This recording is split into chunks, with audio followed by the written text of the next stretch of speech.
Hi everyone! Kailan mo og free radicals? Of course, murag familiar na mga ano. But ako i-share sa inyo kung unsa ang free radicals. Simple lang siya.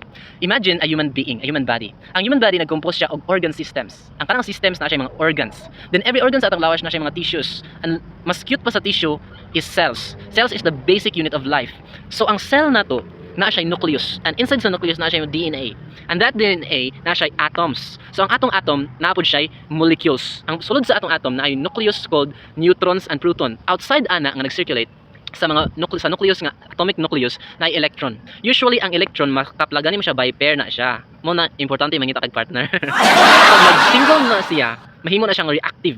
Gitawag na siya og free radicals kung ang electron means katong negative charges sa ibang sa atoms ato ang cell. Reactive na siya kung walay partner, kung nag-inusara lang. So kung naay chemical reaction sa atong lawas, mag-damage na siya sa atong cells, mag-cause na siya og inflammation. Start na dayon ang mga problema. So that is free radicals. Na siya sa cellular level gyud. Now what do you do? Sa atong buhaton maka-feel tag inflammation sa atong lawas. You have to take antioxidant. That's why gibuhat sa Ginoo ang fruits, vegetables, and mga grains. Usually pinaka the best nga naay antioxidant no, fruits and mga nuts, amino acid.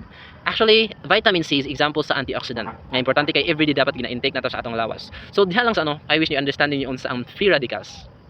Free ta mo pili sa atong choices. Choose the best, guys.